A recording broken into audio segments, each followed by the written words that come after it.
শেখ সাদি রহিমাহুল্লাহ ইরানের বিখ্যাত কবি, বালাগাল উলা বিকামালিহি কাশাফাদ দুজা বিজামালিহি, এই কবিতা লিখে বিখ্যাত হয়েছিলেন।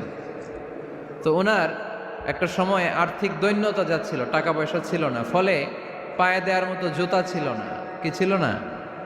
জুতা ছিল না। তো খুব আফসোস করে একদিন মনে মনে আল্লাহরে বলে, আল্লাহ আমি এত বড় কবি, আমার পায়ে দেওয়ার মতো জুতা নাই। আহা, আফসোস করে ঘর থেকে বের হয়েছে। বের হয়ে দেখে এক ভিক্ষুক ভিক্ষা করে। ওই ভিক্ষুকের দুইটা পাই নাই, ভিক্ষুকের দুইটা, আর কবি সাহেবের কি নাই? জুতা নাই।